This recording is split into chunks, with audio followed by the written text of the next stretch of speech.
The sun had begun to slide toward the horizon, painting the quiet suburban streets of eastern Virginia in shades of amber and rose. A cool wind rustled through the sycamore trees that lined the narrow sidewalks, scattering crisp leaves along the curb. It was the kind of evening that made the neighborhood look peaceful, safe even, but peace could be deceiving. It was around this hour that 17-year-old Jordan Caldwell found himself walking home from the small convenience store at the corner of Birch and Lowell. In one hand, he carried a brown paper bag holding a bottle of soda and a pack of gum. In the other, his phone buzzed with messages from his mother reminding him to be home before dark. He didn't mind the reminders. His mother, Megan Caldwell, worried because she knew better than most what the world could do to young black men who were in the wrong place at the wrong time. Jordan adjusted the strap of his backpack as he crossed the intersection, humming softly to a beat only he could hear. He was tall for his age, lean, with calm brown eyes and an easy smile that made teachers like him and strangers underestimate him. That evening, though, he was just another kid walking home, minding his business. He didn't notice the patrol car that had slowed behind him until the reflection of flashing red and blue lights caught in a shop window. The car rolled up beside him, the engine idling low. 2 officers sat inside. The driver, Officer Grant Hale, leaned slightly toward his open window. "Hey, kid," he called out. "Hold up a second." Jordan turned, startled but polite. "Yes, sir." "Where you headed?" Hale's tone was casual, but his eyes were sharp, assessing. "Home, sir. Just live a few blocks that way." Jordan nodded toward the street ahead. "Mind telling us what's in the bag?" the officer asked. Jordan held up the paper bag. "Just a drink and gum. I got the receipt right here if you need it." He reached in, careful, slow, aware of how quick movements could be misread. But the officer's partner, Officer Brian Keener, stepped out of the car anyway, hand resting near his holster. "Keep your hands where I can see them," Keener barked. Jordan froze. His heart skipped a beat, the weight of the moment pressing down like air before a storm. "Yes, sir," he said quietly. Hale stepped out too, circling slightly, his boots crunching on the gravel. "We've had reports of a suspect matching your description," he said. "Tall, dark hoodie, backpack seen in the area trying car doors. That you?" "No, sir," Jordan said. "I just came from the store. You can ask Mr. Delgado inside, he knows me." Hale's eyes narrowed. "You got ID?" "In my wallet," Jordan answered, keeping his tone steady. "Inside my back pocket." "Go slow," Keener warned. Jordan nodded and did as told. He pulled out his wallet, handed it over. Hale took it, flipping it open with one hand while shining his flashlight directly in Jordan's eyes with the other. "Jordan Caldwell," he read. "That your name?" "Yes, sir." "Age 17, Hale continued. "Why you out here? Alone after dark?" "It's not dark yet, sir. My mom sent me to the store before dinner." Keener moved closer, inspecting the backpack like it might hide the world's secrets. "Mind if we take a look inside?" "I'd rather you didn't," Jordan said carefully, remembering his mother's words, "Always be respectful, but don't give up your rights." "There's nothing in there but my school stuff." Keener smirked. "Then you got nothing to hide, right?" Before Jordan could answer, Hale unzipped the backpack. "What's this?" he asked, pulling out a small black notebook filled with sketches. "Just drawings," Jordan replied. "I like to sketch architecture mostly." Hale flipped. Through the pages, his expression unreadable. "You some kind of artist?" "Trying to be," Jordan said. Keener leaned in. "These don't look like buildings, looks like maps." Jordan blinked. "They're just city blocks. I draw them from Google Maps sometimes. I want to be an urban planner." Hale let out a short laugh. "Urban planner. That's a new one." He handed the notebook to Keener, who looked unimpressed. The tension was rising now, palpable, electric. Jordan could feel his pulse pounding in his ears. He could also feel eyes on him from across the street, a woman walking her dog, an old man, sitting on his porch. They were watching but not moving, and that made it worse. Watching was easy. Helping was hard. "Look, officers," Jordan said, keeping his voice steady. "I didn't do anything wrong. I'm just trying to get home." Hale's gaze hardened. You're acting nervous. I'm just trying not to get in trouble. That's what people say when they're hiding something, Hale replied. Empty your pockets. Jordan hesitated. I already showed you what I have. Please, can I just... Hands on the hood, Keener snapped. Jordan's body locked. In place. Sir, please, I haven't done anything. Hale stepped forward. You can explain that downtown. He grabbed Jordan's arm, twisting it behind his back in one swift motion. Jordan gasped from the pain, his backpack slipping from his shoulder and hitting the ground with a dull thud. I didn't resist, he said, panic creeping into his voice. Keener moved in, cuffing him roughly. Resisting and lying, that's 2 strikes already. The bystanders shifted uneasily but said nothing. The woman with the dog turned away. The old man muttered under his breath, but stayed seated. The sound of the cuffs locking echoed down the block, sharp and final. Inside, the patrol car, Hale got on the radio. Dispatch, this is Unit 12. Detaining possible suspect matching 10 to 62 description. Male, black, approximately 17. Copy. Unit 12. The voice crackled back. Jordan's breath came fast. He looked out the window trying to steady himself, trying to remember. His mother's number, though he didn't need to, she'd be calling soon anyway. She always did. Miles away, in her small home office in Arlington, Megan Caldwell was reviewing a case file on her laptop. She had spent the past 15 years with the Federal Bureau of Investigation, most of them in counterintelligence. Calm under pressure, meticulous with detail, she was known for her precision and for never raising her voice unless she meant to. Her colleagues called her Iron Nerve Caldwell. Her son simply called her Mom. The phone on her desk vibrated. It was a message from Jordan. Leaving the store now. Be home soon. That had been 8 minutes ago. She smiled faintly, then turned back to the report. But something felt off, a subtle pull at the back of her mind. She checked the time. The store was barely 10 minutes from home. He should have been walking through the door any second now. Her phone buzzed again, but this time it wasn't a message. It was a notification from the neighborhood safety app. Police activity reported on Birch and Lowell.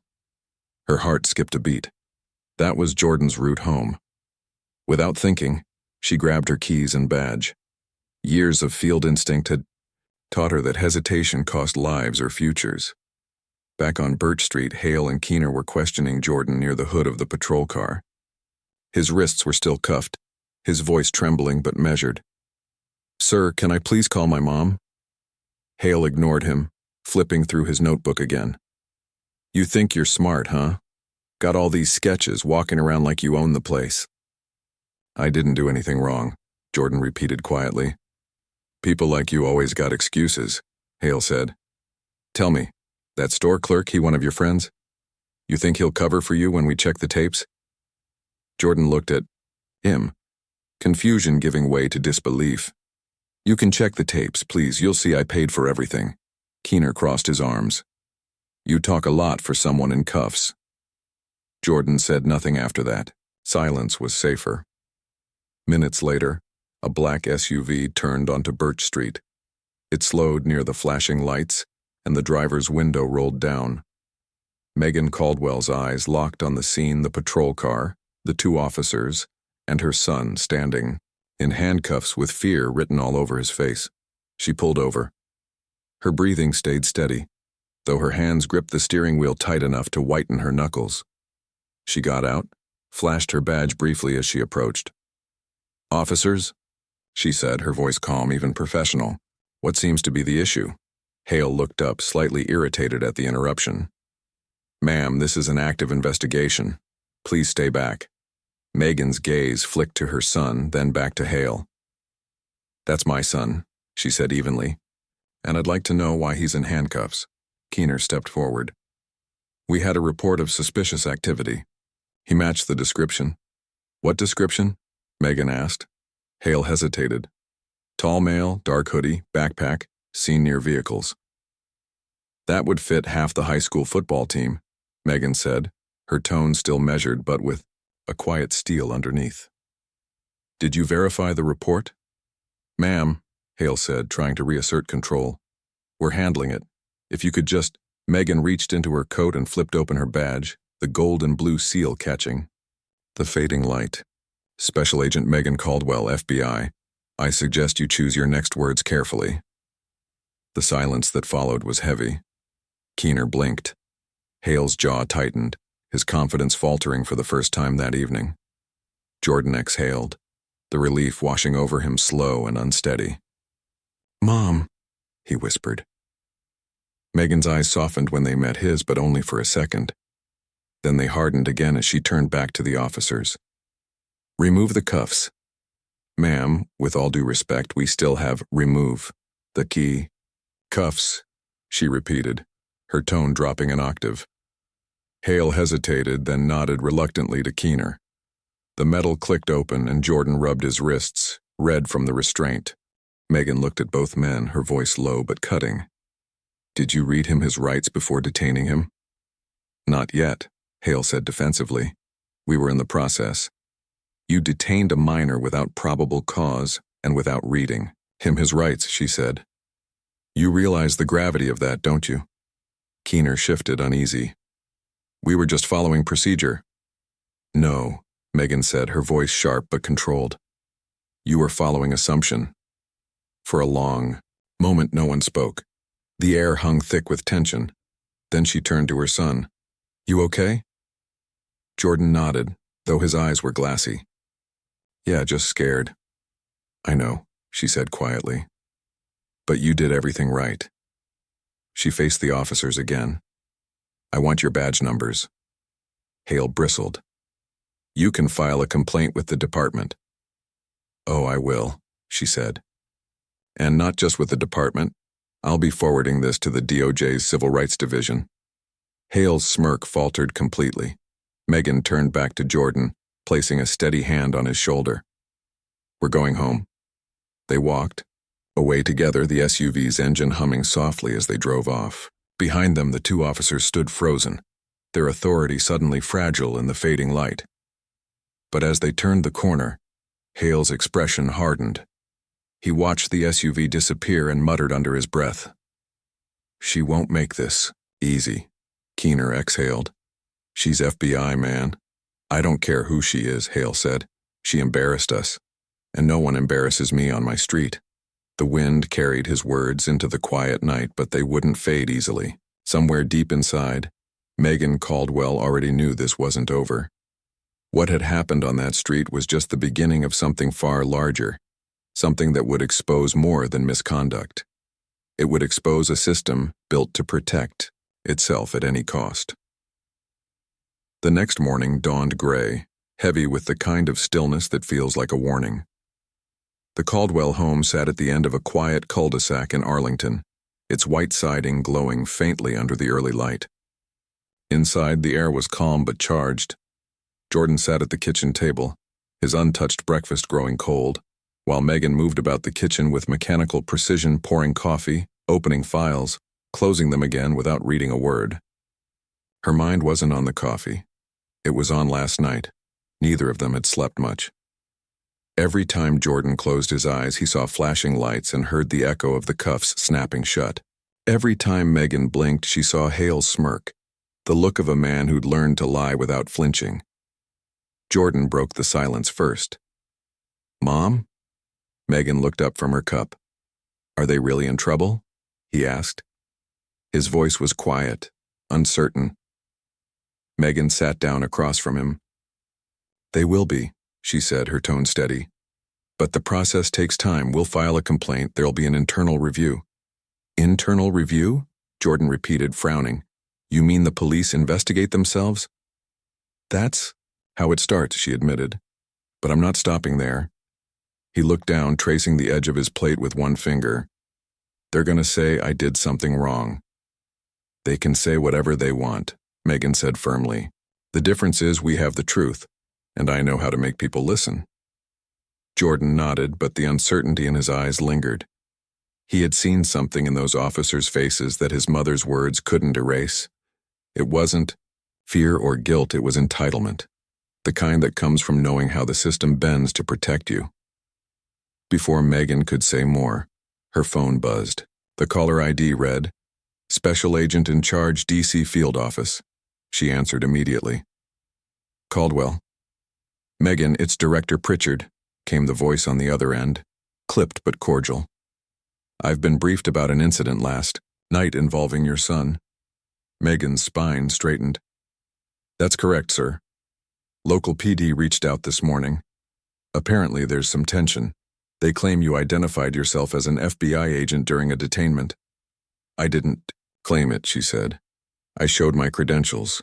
They illegally detained a minor without probable cause. A pause followed.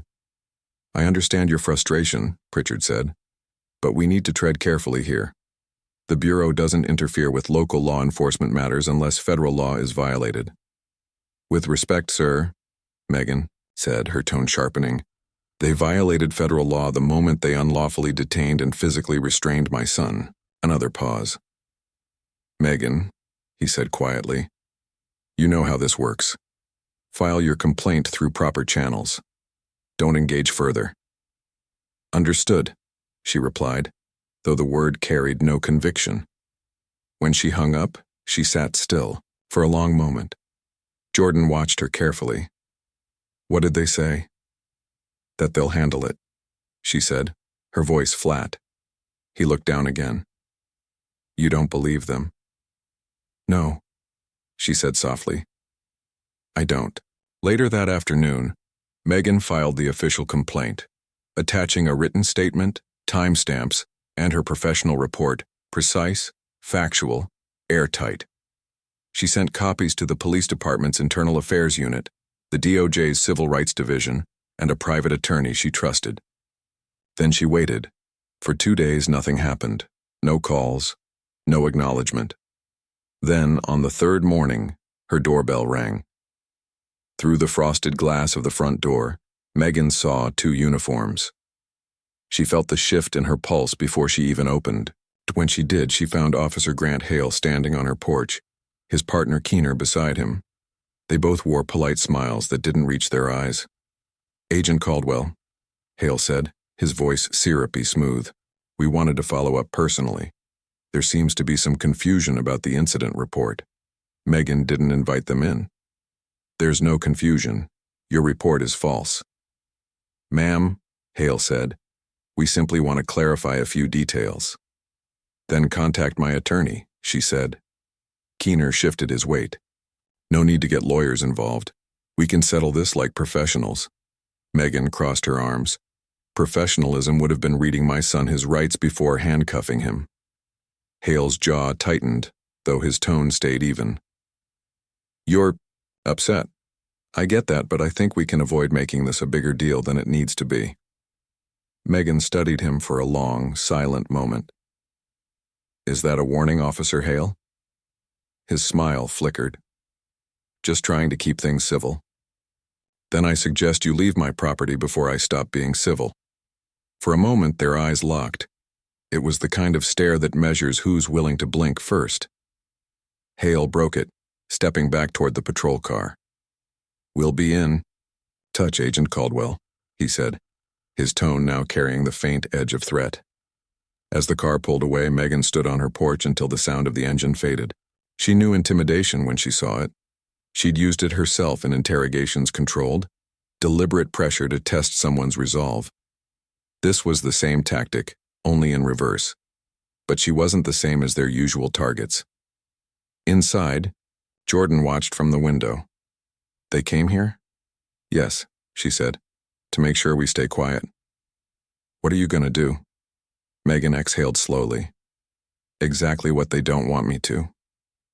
That evening, she drove into the city to the DOJ's field office.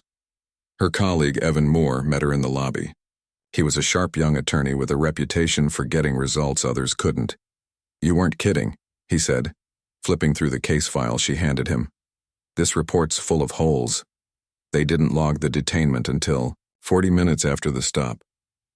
They were trying to rewrite the story, Megan said. Evan looked up. You know this could get political fast. 2 local officers, 1 FBI agent. Racial overtones news outlets will circle like vultures. I'm counting on it, Megan said quietly. Sunlight's the best disinfectant. He smiled faintly. You sound like Pritchard. Pritchard. Would rather I stay quiet, she said. You, on the other hand, know how to make noise. Evan nodded, understanding her tone. I'll start the paperwork. We'll request the body cam footage, the dispatch logs, and the street CCTV. If they tampered with any of it, we'll know. Good, Megan said. And Evan, make copies. Don't trust the originals to stay unedited. The next morning, word reached the local precinct that an FBI civil inquiry was being considered. Inside the break room, Hale threw a newspaper onto the table, his expression stormy. She's trying to make this federal, he said. Keener looked uneasy. Maybe we should just let it go. It's bad optics. Hale's eyes flashed. You think I'm going to let some Fed and her kid ruin my career? It's not just her, Keener said quietly. Internal Affairs wants our body cam footage. They said it wasn't uploaded. Hale clenched his fists. It glitched. I told them that. They're saying the server didn't register a malfunction. Hale turned on him, his voice sharp. You sticking up for them now? No, Keener said quickly. I'm just saying we need to be careful. Hale leaned forward. You let me handle it. I've been doing this 10 years. They'll bury it before it ever sees daylight. But he was wrong. By the following week, the story had leaked. A local journalist, Kelly Pierce, published an article titled, Teen Detained Without Cause, FBI Agent Mother Questions Police Conduct. The piece spread fast, stirring quiet outrage. Online, the article didn't name the officers directly, but everyone in Easton knew who they were. Megan read the story at her desk, expression unreadable. She hadn't spoken to any reporter, but she wasn't surprised it had come out. Truth had a way of finding cracks. She closed the laptop, feeling the shift in momentum. Across town, Hale felt it too. He sat in his car, parked outside the station, scrolling through the article on his phone. Each sentence stung. Words like profiling and unjustified detainment glared back at him. His jaw tightened. She wants war, he muttered. Keener, sitting in the passenger seat, said nothing. That evening, as the sun dipped below the horizon, a dark SUV pulled up outside the Caldwell house again. But this time, it wasn't Hale. It was an unmarked car. Two men in suits stepped out, flashing bureau credentials. Megan met them at the door. Agent Caldwell? The taller one asked. We're from the Office of Professional Responsibility. We've been asked to review your recent interaction with the Easton Police Department. Come in, she said evenly. They asked questions, standard, precise. Had she identified herself correctly? Did she use her position to influence the officers' actions? Did she draw her weapon? She answered each one calmly, with the weight of someone who had been through interrogations on both sides of the table. When they left, she knew what was coming.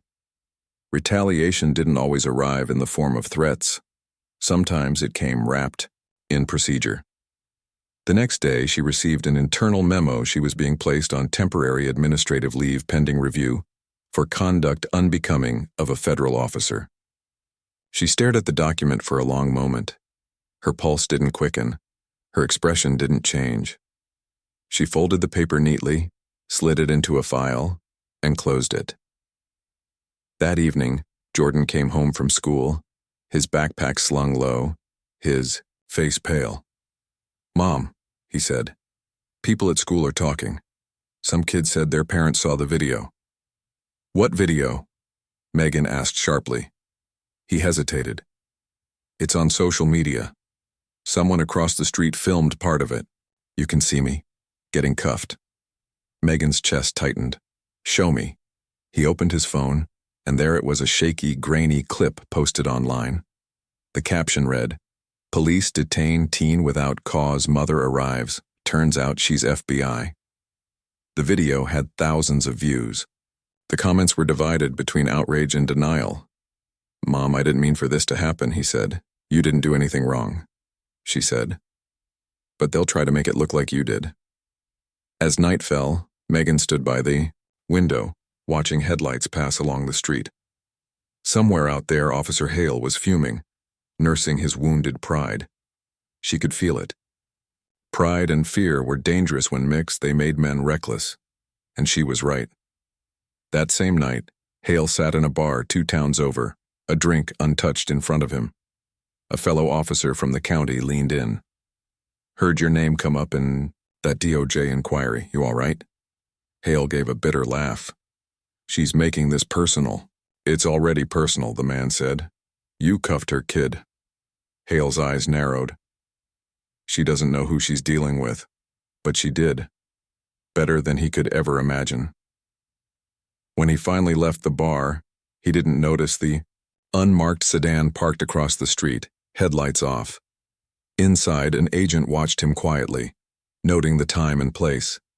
Orders from higher up: monitor all parties involved. No contact yet. Just observation. Back at home, Megan's phone buzzed. Again, a text from Evan Moore. "Got the dispatch logs. They edited timestamps. We can prove tampering." Her reply was immediate. "Good. Let's take it higher." She turned off her phone, exhaled slowly, and looked down the hall toward Jordan's room. He was asleep at last, his breathing even. For a moment, she allowed herself to relax, but deep down she knew peace never lasted long, not when truth threatened power. The battle that had started on a quiet suburban street was no longer local. It was about to become national, and Megan Caldwell, even on suspension, had no intention of backing down. She'd fought foreign spies, dismantled covert networks, and outsmarted men who thought they were untouchable. Compared to that, 2 arrogant cops and a crooked department were just another mission. Only this time, it was personal. The gray clouds rolled in low over Easton by mid-morning, a heavy, restless sky that promised rain but delivered tension instead. Inside the Easton Police Department, conversations were quieter than usual. Phones rang, papers shuffled, but something felt different, an unease that wasn't easy to name. Officers passing in the hallway gave short nods to one another, their voices lowered as if afraid to be overheard. Word had spread fast. The feds were watching. Officer Grant Hale sat at his desk, staring at the open incident report on his screen. The cursor blinked over the same incomplete sentence he'd been rewriting for 15 minutes. He had already submitted the report once, but Internal Affairs had sent it back, marked with questions, too many questions. Clarify the timeline. Explain reason for detainment. Provide verification of equipment malfunction. The message was clear. The story wasn't holding up. His jaw tightened as he leaned back in his chair. Across from him, Officer Brian Keener pretended to fill out forms but kept glancing toward Hale, nervous. "You hear they're sending someone from D.C.? Keener asked finally. "I heard," Hale said flatly. "They're not just auditing," Keener continued. "Word is they're bringing a federal oversight rep, somebody high up." Hale's lips pressed into a thin line. Let them come. But beneath the words, unease coiled tight in his gut. He knew how these things went. Once the feds got involved, it stopped being about one report. It became about patterns, and he had a few of those in his record, tucked away, forgotten until someone decided to dig. At that same hour, 50 miles away in Washington, D.C., a small group of officials gathered in a conference room on the 8th floor of the J. Edgar Hoover Building. Megan Caldwell sat among them, wearing her Navy suit and expressionless calm like armor. Her temporary suspension had not stopped her from being invited to this meeting unofficially, of course. Evan Moore sat beside her, a thin folder in front of him. Across the table, a federal liaison from the Office of Inspector General scrolled through a digital report. "So," the liaison said, his voice clipped, "2 officers detain a minor without cause. The mother intervenes, and now we have edited dispatch logs and a missing body cam file. That about sums it up?" Megan nodded once. "Accurate." The man looked at her over his glasses. "And you're certain this wasn't personal interference?" Megan met his gaze. "If defending my son from unlawful detainment qualifies as interference, then yes, it was personal. But it was also legal." A few people around the table exchanged faint smiles. The liaison didn't. "We're not here to debate semantics, Agent Caldwell. We're here because this department's story doesn't add up." "Then it's simple," Megan said calmly. We verify their chain of command, trace the report timestamps, and find who authorized the delay. The liaison studied her for a moment. You're suggesting internal corruption. I'm suggesting institutional protection, she said. There's a difference. The first is individual. The second is policy. Evan slid the folder forward. We've cross-checked their logs with cell tower data from the 911 call that supposedly started it. There was no call from that area. The room fell silent. So the initial report was fabricated? The liaison asked slowly. Megan's tone didn't waver. Completely. That was enough. Within 24 hours, the FBI dispatched a 2-person oversight team to Easton under the pretext of a procedural audit. They didn't wear tactical gear or announce their presence. They just walked into the precinct at 9:15 a.m., flashed their credentials, and asked for the chief. Chief Douglas Kerr was a seasoned man nearing retirement, the kind who thought charm could erase negligence. He greeted them with a politician's smile.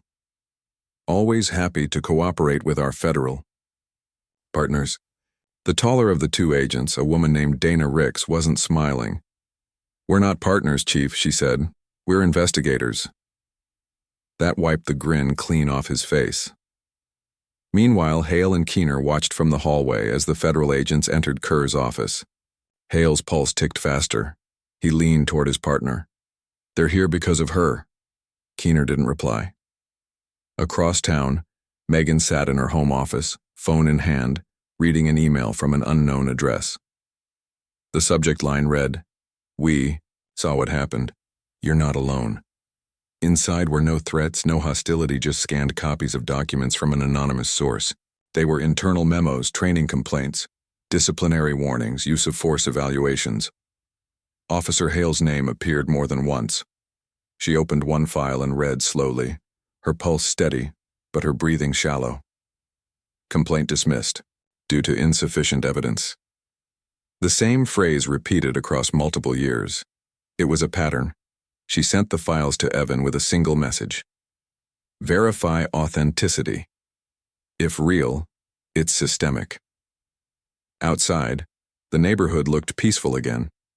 But she knew better. People liked to believe injustice came in sirens and shouts, but it often came quiet on letterheads and in carefully worded reports. By afternoon, the oversight team had begun their interviews. Chief Kerr insisted everything was procedurally sound. Hale and Keener repeated their story word for word, rehearsed, precise, almost too perfect. But when asked why the body cam malfunctioned, Hale hesitated. It was only half a second, but it was enough for Agent Ricks to note it down. The agents left with copies of the incident report, radio logs, and surveillance requests. By the next morning, their report reached D.C. and landed on Megan's desk, through an unofficial channel. The subject line was simple: pattern confirmed. That night, Megan drove to the small diner just off Highway 26 where she and Evan sometimes met to discuss sensitive cases. The place smelled like coffee and rain. Evan was already there, flipping through a stack of printouts. They've been bearing complaints for years, he said as she sat down. Most under Chief Kerr's approval. Internal affairs is practically toothless. Megan leaned forward. And Hale? He's got 4 excessive force complaints, 2 racial bias allegations, and 1 pending review that was mysteriously dropped after Kerr's signature. Megan exhaled slowly. They won't walk away from this clean. Evan looked at her. Carefully. You're not supposed to be involved in this. I'm not, she said. But I am a mother. That's not something the Bureau can suspend. He studied her expression for a moment before nodding. You know this will go public once we file the affidavit. Good, she said. Let them see what accountability looks like. The rain outside had turned steady by the time she drove home. Jordan was on the couch watching the news, volume low. A local anchor was reporting. Federal agents arrive in Easton amid investigation into police misconduct. The footage showed the precinct, officers walking briskly through the rain, faces hidden behind umbrellas. Mom, Jordan said softly. They're showing it everywhere. Megan nodded. It's starting. He looked uncertain. Is that good? It's necessary, she said. Good will come later. She walked to the window, watching the rain streak down the glass. Somewhere inside she could feel the weight of her own choices pressing down because she knew what came next. When truth became public, enemies came out of hiding, and they didn't take kindly to being exposed. The next morning, Hale found his locker ransacked. His files, photos, and notes were gone, replaced by a single folded paper taped to the inside door. It read, "You're next." There was no signature, just those 2 words. He stormed into Chief Kerr's office. "Someone's threatening me." Kerr looked up, feigning surprise. "Threats? That's serious, Grant." "This isn't a joke," Hale snapped. "They're coming after me." "Who's they?" Kerr asked mildly. "The Bureau, Caldwell, all of them." Kerr's calm didn't waver. "You handled the stop by the book, didn't you?" "You know I did," Hale said. "Then there's nothing to worry about," Kerr said, his voice oily smooth. "But it might be smart to lay low. No interviews, no statements. Let me handle it." Hale clenched his fists. "You better." That evening, Megan sat at her kitchen table reviewing footage Evan had sent traffic cam recordings from the night of the incident. The cameras had caught more than expected. The patrol car pulling Jordan over, Hale stepping out, Keener circling. There was no visible aggression from Jordan, only compliance. She paused the footage, zooming in on the timestamp. It didn't match the report. The officers had detained her son nearly 20 minutes before the supposed 911 call. She called Evan. "We have proof of falsified records." "Then it's time," he said. "We moved to federal jurisdiction." The next day, the case was officially escalated to the DOJ's Public Integrity Section. The move sent shockwaves through both the FBI and the Easton Police Department. Hale was placed on administrative suspension pending review, and Chief Kerr was called to testify in D.C. When Jordan came home from school that afternoon, he found reporters waiting outside their gate. Microphones, cameras, lights all pointing at their house. Megan stepped outside, her face calm despite the chaos. "No comment," she said firmly. "All questions through the Bureau's press office." "Agent Caldwell, do you believe this was racially motivated?" One reporter shouted. Megan paused. "I believe it was unlawful," she said, then turned and went back inside. Jordan watched her, awe mixing with fear. "They're all talking about you now." "They're talking about justice," she said. "That's what matters." But even as she said it, she could feel the tension building around them like static. The truth was out, but that didn't mean they were safe. Later that night, as she walked through the dim hallway, a movement outside the window caught her eye, a car idling across the street, headlights off. She watched it for a moment. The silhouette inside was indistinct, but she knew a surveillance vehicle when she saw one. She closed the curtains and locked the door. For the first time in years, the agent in her and the mother in her aligned perfectly. She wasn't just protecting evidence now. She was protecting her son. And though the storm outside had quieted, the real one was only beginning. The night air was still when Megan woke before dawn. The faint hum of tires from the freeway, the only sound outside. She lay for a moment listening, aware of how silence had its own texture too smooth when something was wrong. Down the hall, Jordan's door was half closed, a soft glow from his phone charger bleeding into the hallway. She rose quietly, moved to the window, and pulled the curtain back a few inches. The same dark sedan was there, parked exactly where it had been the night before. Headlights off, engine idling just enough to fog the windshield. She didn't flinch. Fear was a currency she'd long ago stopped spending. Instead, she reached for her phone and snapped a single photo through the glass, time-stamped and geotagged. Then she sent it to Evan Moore with a short message. "They're watching again." An hour later, while the neighborhood still slept, she was on her laptop drafting an affidavit. Every word chosen like a blade sharp, deliberate, precise. She documented every interaction, with Hale and Keener, the follow-up visit, the harassment, the memo placing her on leave. She included the surveillance photo, the timestamps, the pattern of misconduct. When she finished, she uploaded it to the Bureau's secure system under Personal Statement Public Integrity Inquiry. She wasn't hiding behind channels anymore. She was forcing the file into daylight. By 7:30, Jordan was up, backpack slung over his shoulder, moving slower than usual. "Do I have to go today?" he asked, half hoping she'd say no. Megan poured coffee, her expression calm. "Yes, you do. Staying home makes them think we're scared." He frowned.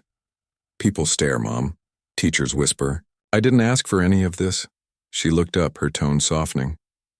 "You didn't, but sometimes the fight finds you anyway." He nodded reluctantly, then left. She waited until she heard the bus rumble away before dialing Evan. "They leaked it," he said as soon as he answered. "Someone from Easton PD gave your affidavit to the press." Megan didn't react. "Which outlet?" "Channel 9 picked it up first. It's already trending on Twitter. They're quoting your statement about institutional protection." "Good," she said. That line was meant to be read. Evan sighed. "You realize this makes you a target. Inside the Bureau, too. Pritchard's going to have to respond." "He will," she said. "Publicly, which means this can't disappear quietly." Across town, Chief Kerr was watching the same news report from his office. The morning anchor's voice floated through the air like static. "FBI Special Agent Megan Caldwell alleges systemic misconduct within Easton PD following the unlawful detainment of her teenage son." Kerr muted the television, jaw tight. The oversight team was still in town, and the press was now camping outside the precinct gates. Hale burst into the office without knocking. "They're calling me a racist on national TV," he barked, holding up his phone. "You told me this would blow over." Kerr's voice stayed level. "Lower your tone, Grant. She's destroying us." Hale paced, agitation pulsing through every movement. "We should have charged the kid with obstruction that night, at least then." "Enough," Kerr snapped. "You're suspended. I can't protect you anymore." Hale froze. "You're cutting me loose?" "I'm protecting the department," Kerr said. "You've become a liability." The word hit harder than a punch. Liability. The same label that ended careers. Hale's eyes went cold. "You think she'll stop with me? You think she won't drag you down too?" Kerr didn't answer. By mid-afternoon, the story had gone national. Cable networks aired split-screen footage on one side, the dash cam clip, showing the officers pulling Jordan over. On the other, the interview with a civil rights attorney calling for the DOJ to intervene. Hashtags filled timelines. For justice, for Jordan, bigger accountability now. Reporters crowded outside the Bureau's Washington headquarters demanding comment. And for the first time, Director Pritchard had to stand at a podium and speak the words he'd hoped never to say. "We are cooperating fully with the Department of Justice in reviewing the incident involving one of our agents and her family." Then Wanner. Night. Megan sat alone on her porch, the cicadas loud against the humid air. Her phone buzzed unknown number. She hesitated, then answered. A man's voice came through, low, deliberate. "You should have let it die, Agent Caldwell." "Who is this?" Silence. Then the line went dead. She saved the call log, forwarded it to Evan, and wrote only 3 words. "They're panicking now." The next morning, Jordan found her in the kitchen again, eyes on her laptop. "Mom, someone spray-painted the driveway." She followed him outside. Across the concrete in red letters were the words, "Traitor Fed." The paint was fresh, still dripping. Jordan's fists clenched. "You gonna call the police?" Megan shook her head. "No, I'm going to call the FBI." Within an hour, a Bureau forensic team was there, quiet, efficient, cameras flashing under the mid-morning sun. Neighbors peeked through curtains, whispers spreading. The message was clear. Intimidation had crossed into threat territory. Later that afternoon, Evan met her at the Bureau Cafe downtown. "We traced the number from last night. It's registered to a burner phone bought near the Easton precinct." "Hale?" she asked, unconfirmed. But whoever it was, they're getting sloppy. Megan leaned back, her expression unreadable. "Sloppy people make mistakes. Mistakes leave evidence." Meanwhile, Hale sat in his darkened apartment, the blinds drawn, watching a replay of Megan's press statement. Her calm demeanor infuriated him. "She's lying," he muttered. "She set me up." Keener sat across from him, pale and jittery. "Grant, you need to stop talking like that. Internal Affairs already wants another interview." "They're framing me," Hale snapped, "and you're helping them by staying quiet." "I'm helping myself," Keener said. "I've got kids. I'm not going down for you." Hale glared at him. "Then you better pray they don't drag you in too." Keener stood. "They already did." He left without another word. Alone, Hale stared at the flickering TV until the screen blurred. Somewhere deep inside, the fear he'd buried, under arrogance, began to surface. 2 days later, the DOJ announced a full federal inquiry into the Easton Police Department. The statement cited credible evidence of record manipulation and pattern violations of constitutional procedure. For the department, it was an earthquake. For Megan, it was vindication, but not victory. That night, she received a message from the oversight agent Dana Ricks. "We're moving in on the chief tomorrow. Be ready for fallout." The next morning, the FBI and DOJ arrived together. A swarm of black sedans lined the precinct's parking lot, agents in suits stepping out in formation. Cameras flashed as Chief Kerr was escorted through the front doors, jaw tight, flanked by investigators. Reporters shouted questions none answered. From her car across the street, Megan watched. She wasn't there as an agent now. She was there as a witness, as a mother. When Kerr glanced up and saw her through the windshield, his expression flickered, not guilt, not anger, but resignation. He knew it was over. Inside, the agents collected evidence computers, drives, internal memos. Every paper trail leading back to a system designed to protect its own. Hale was nowhere to be found. By afternoon, a warrant for his arrest was issued for obstruction and tampering with evidence. That evening, Megan sat with Jordan on the back porch, the air heavy with the smell of rain again. "Is it done?" he asked. "Not yet," she said. "But the truth's out. They can't bury it now." He was quiet for a moment, then asked, "Does it ever stop? The fighting?" She looked at him, the lines around her eyes softening. "No, it just changes shape." He nodded slowly, absorbing the weight of it. The storm clouds broke overhead, thunder rolling in the distance. Inside her office later, Megan opened her inbox to find one last email from Evan. "We did it. DOJ confirmed the systemic cover-up. Press release at noon tomorrow."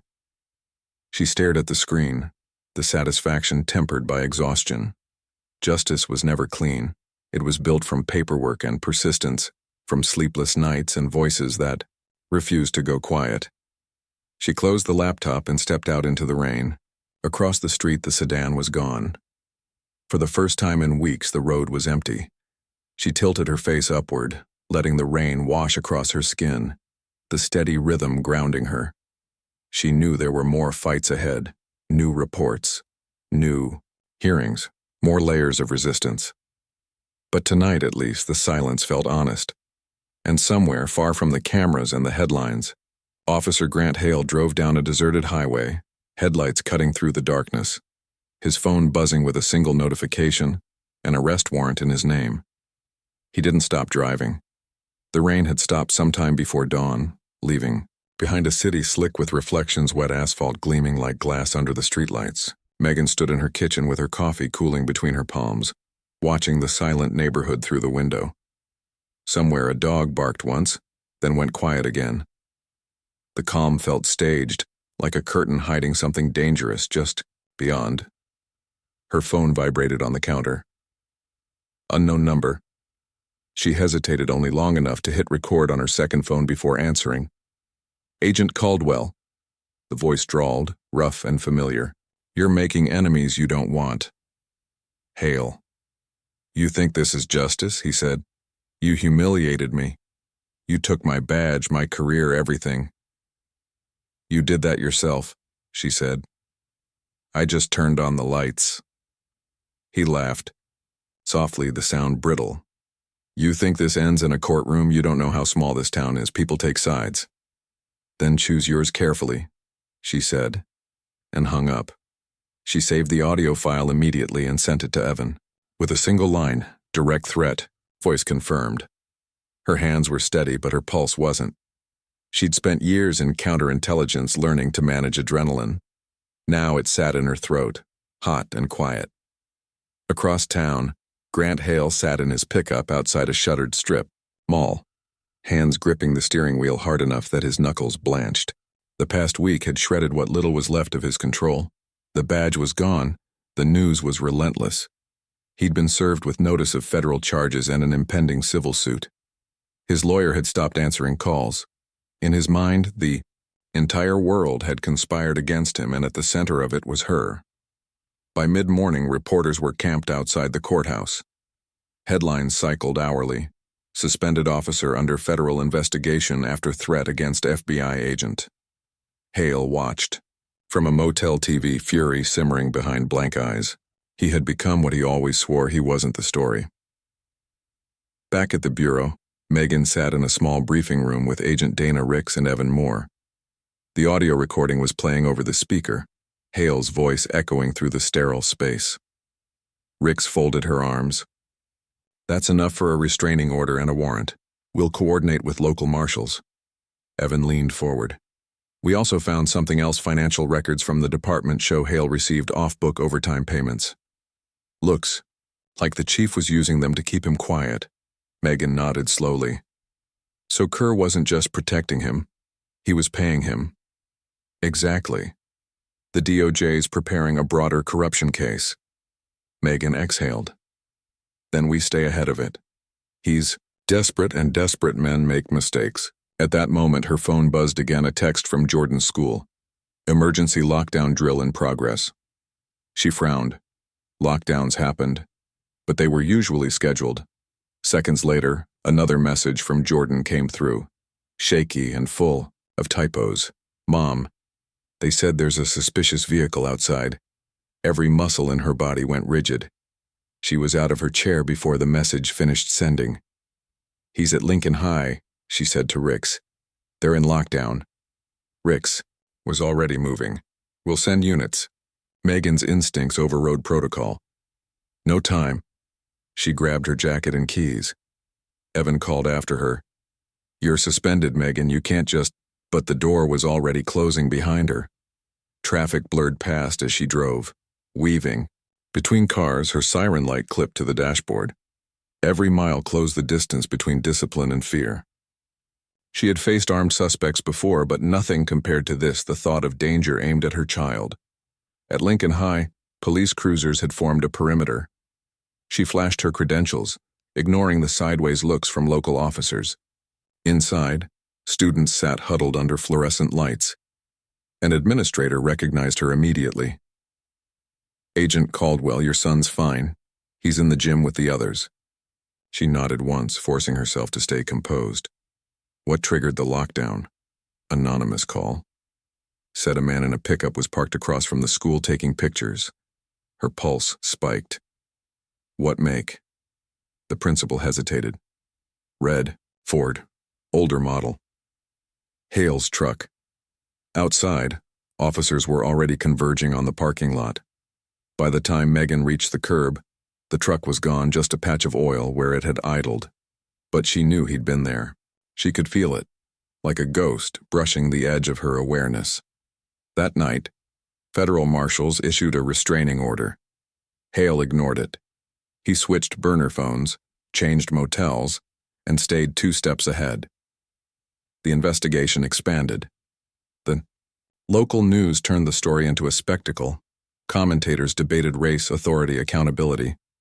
For Megan, it was noise. She focused on the threat. Jordan barely spoke at dinner anymore. He ate quietly, eyes on his plate. When she finally asked what was wrong, he said, Everyone keeps asking what it's like having an FBI mom, being on TV.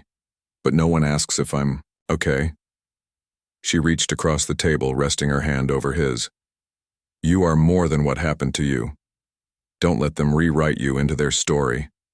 He nodded, though the hurt lingered in his eyes. Later, as the house settled into silence, Megan reviewed the day's reports. Hale had been spotted near a gas station outside town, then disappeared again. She marked the location on a map, a triangle forming between Easton, the high school, and her home. He was circling them, testing boundaries. The next morning, Evan arrived unannounced carrying a slim envelope. "You're not going to like this," he said. Inside were photos, grainy surveillance stills of Megan leaving her house, grocery store, even the bureau garage. She studied them one by one. "Who took these?" "We're not sure," he said. "Could be Hale. Could be someone feeding him. Intel. Internal Affairs thinks a local officer's leaking data, so he's not acting alone." "No," Evan said quietly. "And that means he's more dangerous." That night the wind picked up again, rattling the windows. Around 2 a.m., Jordan woke to a faint crack outside like gravel under shoes. He padded down the hall and peeked through the blinds. Across the street, a figure stood beneath a streetlight, barely visible beneath a hood. The figure stayed motionless for a few seconds, then turned and vanished into the dark. He woke his mother instantly. By the time she reached the door, there was nothing, only the whisper of leaves.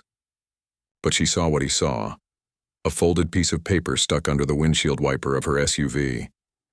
She pulled it free carefully. Written in thick marker were 3 words: "Drop the case." She photographed it, bagged it, and handed it to the marshals before sunrise. Still, she knew messages like that weren't meant to scare. They were meant to measure reaction, to see how close they could get. By now, Hale's name was synonymous with corruption. Reporters dug up old footage of him at press conferences, smiling, shaking hands, the model officer. Each image became evidence of hypocrisy. Yet even cornered, he found allies, anonymous voices online defending him, blaming Megan for ruining a good cop. She didn't read the comments, but Jordan did. "They're calling you a liar," he said one afternoon. "They say you made it all up." "People believe what makes them comfortable," she said. "The truth makes them choose." As days stretched into weeks, the case deepened. Federal prosecutors prepared indictments. The DOJ announced that additional officers were under review for evidence tampering. And then, one evening, Evan called with news that made everything still. "They found Kerr," he said. "Dead. Apparent suicide." Megan's breath caught. "When?" "An hour ago. In his home office. Gunshot wound. But the scene looked staged. No powder residue on his hands." She closed her eyes, the implications unfurling. "Then someone's cleaning up." The next morning, the media called it a tragedy. The department called it closure. But Megan knew better. Hale had lost his protector. Now he was untethered. 2 nights later, she was driving home from a late meeting when her dashboard lit up tire pressure warning. She pulled over under the highway overpass, stepped out, and crouched to inspect. A sharp, metallic glint caught her eye, a puncture clean through. The rubber, deliberate. She straightened slowly, scanning the darkness. That's when she saw him. 30 yards away, at the edge of the trees, a silhouette watched, broad-shouldered, motionless. A single ember flared as he took a drag from a cigarette, then went out. She reached inside her coat, unholstered her sidearm, and called out, voice steady, "Grant, it's over, walk away." No answer. A car passed on the highway above, headlights flashing through the trees. When they cleared, the silhouette was gone. She drove home on the rim, sparks trailing from the wheel, adrenaline holding her upright. At dawn, federal agents swept the area. They found tire tracks leading into the woods and a motel key fob stamped Riverside Inn. By noon, Hale was in custody. The arrest was quiet, almost anticlimactic. No chase, no shootout, just 2 marshals knocking on a motel door and finding him, sitting on the bed, staring at nothing. In the car, he said nothing. When asked why he'd gone to her neighborhood, he answered, "She took everything from me. I wanted her to feel it." Megan watched the footage later, alone in her office. His face was hollow, his arrogance gone. For the first time, he looked human and small. That evening, she stood outside with Jordan, watching the sunset bleed across the horizon. He broke the silence first. "Is it really over this time?" She looked toward the fading light. The danger, yes. The lesson, never. He nodded, resting his head against her shoulder. Behind them, the house lights glowed warm. Inside, the voicemail light blinked a message from the bureau. Reinstatement pending review. She would go back, eventually. But tonight, she was just a mother who'd fought back and survived. And as the last streaks of daylight faded, the quiet returned, not the false calm of fear, but the earned silence of a storm finally passed. The days that followed the arrest carried a strange stillness. Reporters lingered outside the courthouse for a week and then moved on to fresher outrage. But inside the bureau, quiet didn't mean calm. It meant movement beneath the surface, unseen but deliberate. Megan knew that rhythm. It was how the government prepared to close its fist. She sat in a windowless conference room across from two investigators from the Department of Justice. The table between them was lined with folders stamped evidence and internal review. The older investigator, a man named Victor Sloan, adjusted his glasses before speaking. Agent Caldwell, first let me acknowledge your composure. Not many would have kept protocol after what happened. Protocol is the reason my son's alive, she said. Sloan nodded once. We've finished the first sweep of the Easton files. What we found doesn't stop with Officer Hale. There are at least 7 more cases that follow the same pattern: altered timestamps, missing footage, phantom calls that justify stops. The younger agent across from him, Morales, slid a folder toward her. We believe a regional data manager inside the department was deleting evidence in exchange for cash. Megan flipped through the pages, eyes scanning the printouts. Who's paying him? Preliminary trail leads back to a private security contractor, Redbridge Solutions. They supply tech to half the precincts in the state. If they were manipulating data, it's a federal offense. Megan closed the folder carefully. So the rot goes higher. It always does, Sloan said. And that's why we want you back on the team. Full reinstatement. You know this. World better than anyone. She studied him, weighing the cost. If I come back, I'm not following optics. I'm following evidence. That's exactly what we need, he said. By the time she left the building, the sky had darkened with rain again. She walked the few blocks to the metro, her reflection sliding across wet glass. She didn't feel victory, only momentum. Justice was never a finish line. It was a long hallway with doors that kept opening. At home, Jordan was sprawled on the couch doing homework, earbuds in. He looked up when she came in. How'd it go? They reinstated me, she said. He smiled for the first time in days. So you're back? I'm back, she said, but her tone carried the weight of what that meant. Later that week, she was in the field again. This time not as a mother under siege, but as a federal agent leading an inquiry. The first stop was Easton's Digital Records Unit, a nondescript brick building behind the main precinct. Inside, rows of humming servers lined the walls, each labeled with months and badge numbers. A technician named Alvarez met her at the entrance, nervous but cooperative. We ran an integrity check on the footage archive, he said, handing her a tablet. You were right, hundreds of gaps. Some files show manual deletion with admin credentials. Whose credentials? She asked. He hesitated. Chief Kerr's. Megan's jaw tightened. He was covering his tracks long before Hale snapped. Alvarez nodded. The system keeps ghost logs, though time-stamped shadows of what was erased. We can reconstruct them. Do it, she said. Quietly. No departmental notice. That evening she called Evan from the parking lot, the rain drumming softly on the windshield. We've got digital confirmation. Kerr was erasing complaints for at least 3 years. Every time an officer faced discipline, he wiped it. Evan exhaled. That ties in with the contractor payments. Redbridge's invoices started right around then. Kickbacks disguised as software upgrades. They bought silence, she said. And the state paid for it. The following morning, the Bureau's task force met in a secured room. Megan laid out the reconstructed files one by one, each a snapshot of misconduct once buried. The pattern was undeniable. Sloan watched quietly as she spoke, his expression grim. This is systemic, she finished. And if the data contractors involved We're looking at federal fraud layered over civil rights violations. Morales leaned forward. You sure you want to keep leading this, Agent Caldwell? You're in the story. Public perception could complicate prosecution. I didn't start this for perception, she said. I started it because I watched a system protect itself. That ends now. By noon, subpoenas were drafted for Red Bridge executives.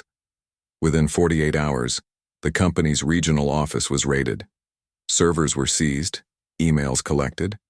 What surfaced stunned even veterans like Sloan correspondence between Kerr and the contractor's vice president, discussing mutual discretion fees. Code for hush money. The revelation hit the media like a thunderclap. Cable networks ran the headline, "Police Contractor Linked to Cover-Up." Megan's photo appeared beside the story, the caption calling her the whistleblower agent who refused to stay silent. She ignored the attention, focusing on logistics, but the visibility came with consequence. That night when she returned home, she found a plain envelope in her mailbox. No stamp, no name. Inside was a single photograph of Jordan walking out of school, backpack on his shoulder, unaware of the camera. Written across the bottom in pen, "You can't watch him forever." She froze, breath caught halfway. Then she slipped the photo into a plastic evidence sleeve, texted Dana Ricks, and within minutes 2 unmarked cars were circling the neighborhood. Still, the violation cut deep. For the first time since Hale's arrest, she felt true fear not for herself, but for her son's illusion of safety. At midnight, she sat on the edge of Jordan's bed watching him sleep. She thought of every parent she'd interviewed over the years whose children had been victims of violence, how each had said the same thing. "I thought it could never happen to us." She now understood that phrase wasn't about disbelief. It was about the fragile hope that the world could leave your family untouched. The next morning, Jordan woke to find her sitting at the kitchen table, dressed for work, but with a new determination in her eyes. "You're sending me to Aunt Carol's, aren't you?" he said. "Just for a few weeks," she replied. "Until this quiets down." He wanted to argue, but one look at her face stopped him. "Okay," he said softly. She drove him to the train station herself, waited until he boarded, then stood on the platform long after the train disappeared. Only then did she let her composure slip, her hands trembling once before she clenched them tight again. Back in D.C., the investigation accelerated. Red Bridge executives began to turn on one another, trading testimony for immunity. Every new statement drew the circle wider. One deposition revealed that Easton wasn't unique. Over a dozen departments across 3 states had paid to suppress misconduct data. What started as a local abuse case had become a national scandal. Inside the bureau, support for Megan was no longer quiet. Agents who once avoided her now stopped her in hallways with nods of respect. Sloan briefed the director personally and ended the meeting with a rare compliment. "You cracked open a door that's been locked for decades." Still, victory felt hollow. Jordan called every night from Carol's house, pretending he wasn't homesick. "I'm fine, Mom," he'd say, trying to sound older. "Grandma's teaching me how to cook." She smiled through the phone, but each call reminded her of what the fight had cost. 2 weeks later, the DOJ filed the first wave of federal indictments. Names filled the list: contractor executives, Easton administrators, 2 state officials. The press called it Operation Clear Record. Reporters crowded outside bureau headquarters again, flashes exploding as Megan walked to her car. A journalist shouted, "Agent Caldwell, any comment on being the face of reform?" She paused just long enough to answer. "This isn't about faces," she said. "It's about accountability." That night she drove home under a violet dusk. For once no cars followed, no shadows lingered, but on her porch she found a single white envelope propped against the doorframe. Inside was a handwritten note. He wasn't alone. No signature. Her stomach tightened. She forwarded a photo of the note to Ricks, who replied almost immediately, "We'll sweep for prints." "Stay vigilant." Megan locked the doors, checked the windows, and sat at her desk long past midnight. Somewhere deep in her gut she knew the message wasn't from Hale or any surviving cop. It was from someone inside the contractor's network, a warning that the circle of complicity was still wider. The next morning confirmed it. Ricks called at dawn. One of the C's servers from Red Bridge crashed overnight. Physical damage, someone got into the evidence locker. Megan closed her eyes. So the cleanup's still happening? Yeah, Rick said. But we've got backups. Your tech guy Alvarez made copies off-site. Relief flickered. Then there's still a record. She hung up and looked out the window. The first sunlight cut through the clouds, streaking gold across the rooftops. It looked peaceful, but she had learned how deceptive that was. Peace wasn't the absence of noise. It was the pause before the next alarm. By the end of the month, hearings began on Capitol Hill. Megan testified behind closed doors first, then publicly before the Oversight Committee. Her calm voice carried through microphones and camera lenses into living rooms across the country. She didn't dramatize. She just told the story how one traffic stop had unraveled an entire web of deceit. When she finished, the room was silent. Even the committee chair, a man known for bluster, simply said, "Thank you, Agent Caldwell." Afterward, outside the building, a crowd had gathered, not protesters this time, but citizens holding signs that read, "Accountability for all and thank you, Megan." She didn't speak to them, didn't wave. She just walked through the crowd, steady and silent, because the work wasn't finished yet. That night, back home, she received one last call from Sloan. "The indictment's held. No dismissals. You did it." "We did it," she corrected. "Take a break," he said. "You've earned it," she almost laughed. "Breaks are for endings. This is just another beginning." When she hung up, she stepped out onto the porch. The air smelled of rain again, but softer this time. Across the street light flickered once and steadied. Jordan would be home soon. The house, for the first time in months, felt like a place of safety rather than defense. She looked up at the quiet sky and exhaled. The fight had taken her career, her peace, nearly her sense of trust. But it had given something back too. Proof that truth could survive pressure. It bent, cracked, nearly drowned, but it endured. And as she stood there, the first drops of rain began to fall, cool and cleansing, washing the last traces of fear from the world she'd rebuilt. The courthouse stood like a fortress of glass and stone under the pale March sun, its flag barely stirring in the cold wind. The first day of the federal trial had drawn crowds to the steps, reporters with cameras, activists holding hand-painted signs, and curious locals who'd come to witness history. For most of them, it was another headline. For Megan Caldwell, it was the day everything she'd carried finally entered the record. She arrived early, walking up the marble steps with the same unhurried stride she'd used 100 times before. Behind her, Evan Moore carried a thick binder of exhibits. Inside, the hum of anticipation filled the corridors. The case was officially listed as United States vs. Douglas Kerr et al., but everyone knew who the story revolved around. She could feel the eyes following her as she passed through security, familiar faces, unfamiliar motives. In courtroom 3B, sunlight poured through tall windows and struck the polished benches. The prosecution table was a wall of documents and laptops. Across the aisle sat the defense corporate lawyers in gray suits, faces composed, voices low. At their center, former Chief Douglas Kerr sat rigid, eyes forward. His once steady hands trembled slightly as he adjusted his tie. Grant Hale was not there. He'd taken a plea deal for obstruction and was serving time in a federal facility upstate. But his shadow lingered, a silent reminder of how this all began. When the judge entered, everyone rose. Megan had been in countless courtrooms, but never as both witness and architect. When she was called to testify, the hush that felt physical. She swore the oath, sat and folded her hands on the table. The prosecutor, Dana Ricks, began gently. "Agent Caldwell, could you describe in your own words what initiated your involvement in this case?"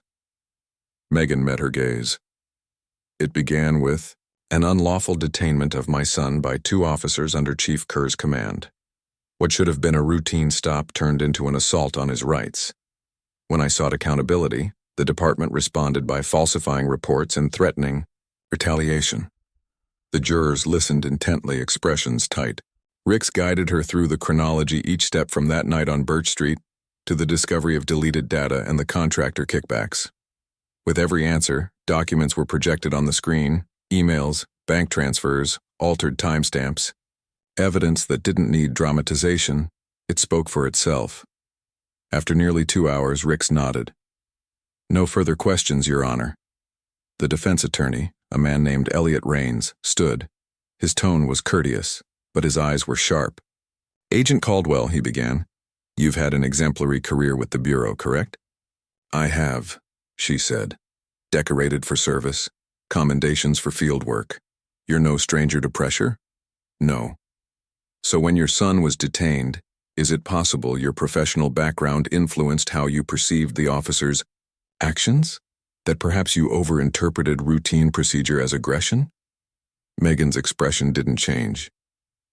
"When an officer handcuffs a cooperative minor without cause and fails to read Miranda rights, that's not perception. That's violation." A ripple moved through the courtroom. Rains continued. "You also spoke to the press before the internal review concluded. Do you think that compromised due process?" "I spoke when the department refused to act," she said. "Silence enables misconduct." He paced slowly. "And your reinstatement, was it offered before or after the media coverage?" "After," she replied. "So you benefited from publicity?" "No," she said evenly. "The Bureau benefited from accountability." For a moment, the lawyer hesitated, sensing he was losing ground. "One last question," he said. "Do you hate law enforcement, Agent Caldwell?" Her voice softened, but the steel underneath remained. "I love justice, that's why I wear a badge." Rains looked down, shuffled his notes, and sat. The judge called a recess. Outside, the hallway filled with murmurs. Reporters swarmed as Megan stepped out, flashes exploding. One shouted, "Agent Caldwell, how does it feel to confront the people who tried to silence you?" She kept walking. Commenting would cheapen it. Truth didn't need a soundbite. That night, she drove home through the city, the skyline glowing, faintly in drizzle. When she pulled into the driveway, Jordan was waiting at the door. "I saw the live stream," he said. "You were calm. You looked untouchable." She smiled faintly. Calm is practice, not peace. He nodded, understanding more than he used to. The following day, testimony continued. Prosecutors called data analysts, whistleblowers, and even Officer Keener, who had turned state's evidence. His voice shook as he described how Kerr instructed them to clean files and control the narrative. When asked why he obeyed, he said quietly, "Because saying no meant losing everything." In the gallery, Megan watched him, torn between pity and contempt. Cowardice and guilt looked the same up close. By the end of the week, the defense strategy collapsed under its own contradictions. Financial records confirmed that Red Bridge had funneled payments to multiple departments disguised as software maintenance. One email, dated 6 months before Jordan's detainment, showed Kerr approving a $40,000 discretionary upgrade with no corresponding work order. The jury's faces told the story's shock, then disgust. During closing arguments, Rick stood before them, voice steady. "This case isn't about one corrupt chief or one bad officer. It's about a culture that thought accountability was optional, until someone refused to be quiet. Agent Caldwell didn't create this scandal, she revealed it." Rains followed, his tone resigned. "The defense asks only that you weigh intent. Even flawed men can believe they're serving order." But the words rang hollow. After deliberating for 6 hours, the jury returned. Guilty on all counts: fraud, conspiracy, civil rights violation, obstruction of justice. The courtroom exhaled as if it had been holding its breath. Kerr's shoulders sagged. For the first time, his arrogance was gone, replaced by something almost human: defeat. When the judge read the sentence, 20 years, Megan felt no triumph, only an unfamiliar quiet settling over her like dust after an explosion. Outside, cameras waited again. She ignored them, walking past with the same measured composure. The cold air bit against her skin, grounding her in the present. Evan caught up beside her. "It's over?" he said. "Legally," she replied. "Not morally." "You can rest now," he said. She looked at him. Rest is for people who stop caring. That night she sat on the porch, a mug of tea in, her hands, the stars faint but visible through thin clouds. Jordan joined her, pulling a blanket around his shoulders. "What happens now?" he asked. "We rebuild," she said. "Not just us. Everyone this case touched." He thought for a moment. "You think people really change after something like this?" "Some do," she said. "Some just hide better. But truth has a long memory." A week later, Congress announced an oversight initiative modeled after her case mandatory independent audits for all law enforcement data systems. The media dubbed it the Caldwell Reform. She cringed at the name, but understood its power. Symbolism had reach even when policy lagged. One afternoon, she was summoned to Director Pritchard's office. He stood by the window, looking older than she remembered. "You made a lot of enemies," he said, "and just as many allies. The Bureau's authorizing a new internal task force, ethics and oversight. I want you to lead it." She hesitated. "That would put me under constant scrutiny." He smiled faintly. "You've handled worse." She considered it. "If I do this, I want full autonomy, no filters, no politics." "You'll have it," he said. "You earned it." When she left his office, the hallway felt different, not hostile, just aware. Colleagues who'd once looked away now nodded. Respectfully. It wasn't friendship, but it was acknowledgement. Weeks passed. The noise faded. Life resumed a quieter rhythm. Jordan finished the semester early and began talking about college criminology, maybe architecture, maybe both. He said he wanted to build things that don't collapse when pressure hits. She told him that was as good a mission as any. One evening, as spring settled over the city, they visited Birch Street for the first time since the night everything began. The store where he'd bought his soda still stood, the owner waving from behind the counter. The sidewalk looked ordinary, the air clean. But for them, every crack in the pavement was a reminder of how fragile ordinary could be. Jordan stopped near the corner and looked around. "Feels smaller than I remember," he said. "Fear makes everything look bigger," she replied. They stood there a while, silent. Across the street, a new patrol car idled, different officers, new policies, body cams blinking green.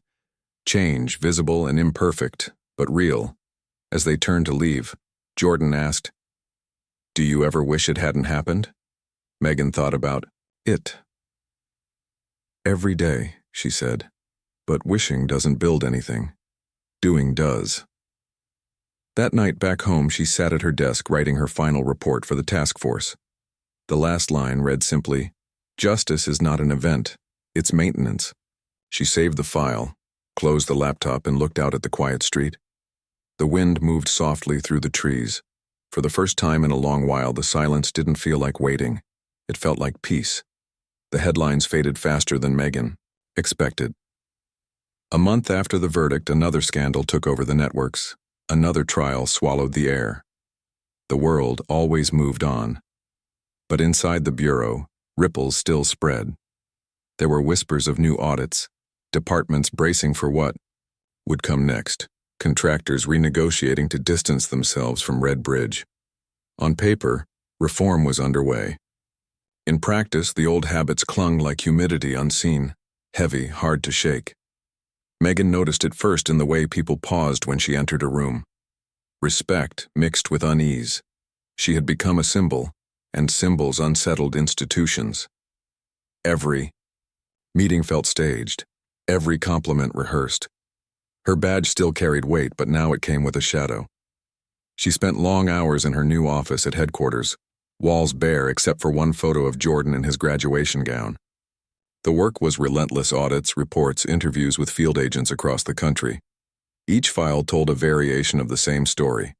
Misconduct minimized, evidence misplaced, language softened until truth looked like paperwork.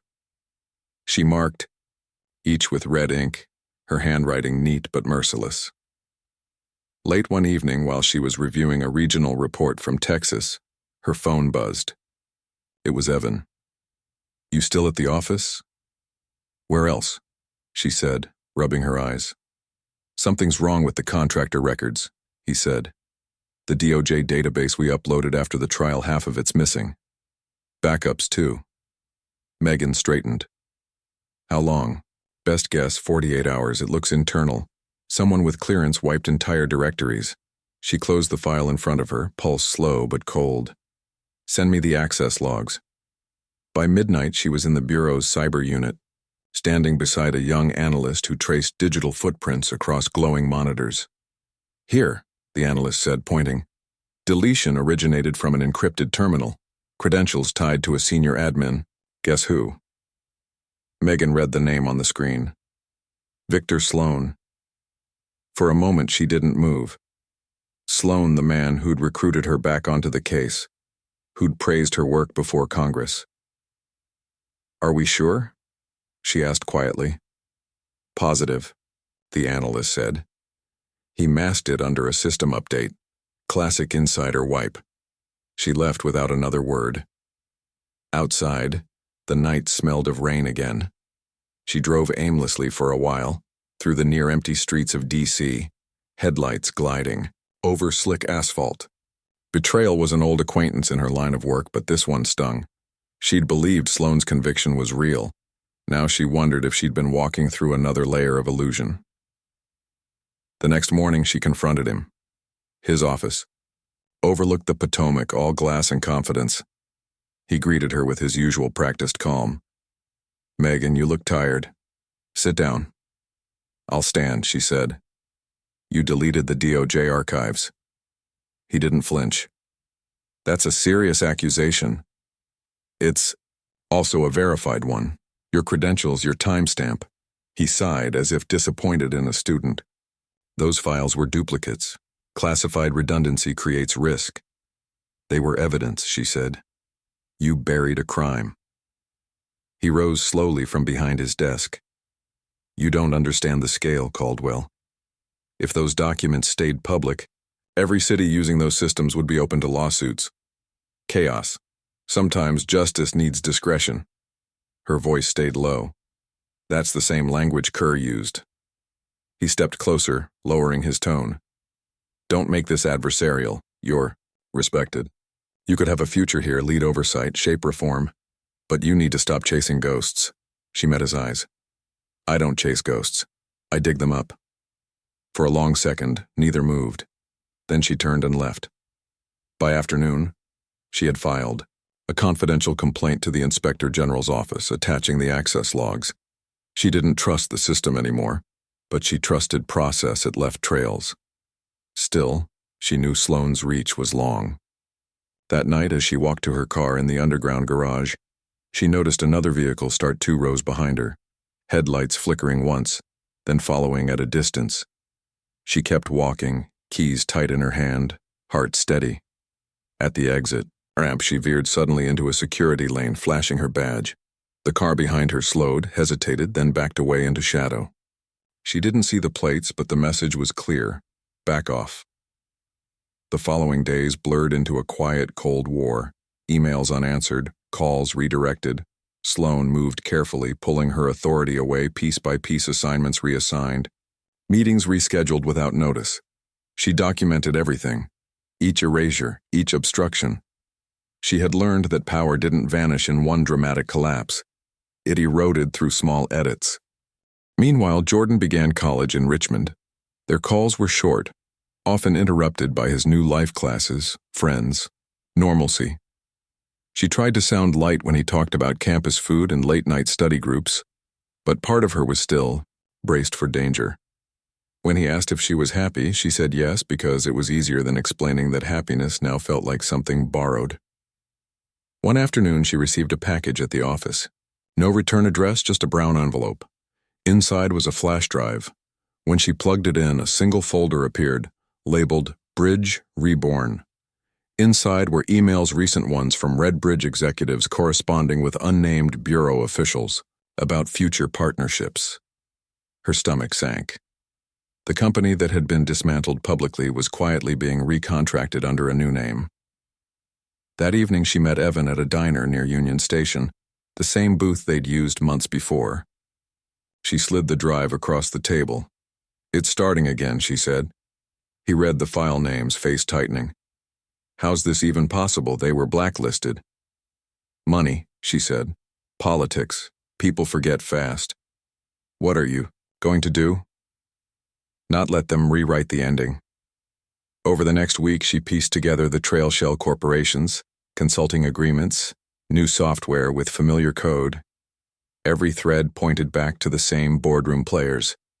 It wasn't a resurrection, it was evolution.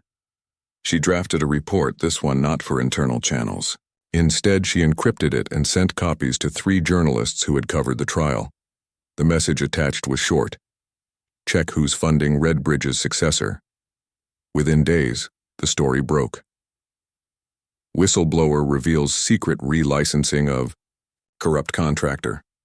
Sloane's name wasn't mentioned, but his office was. He called her the next morning, voice cold. "You leaked classified data." "I released public corruption," she said. "You've crossed a line." "There's only one line that matters," she replied, "and you erased it." He hung up. That night, her bureau access was suspended. She expected it.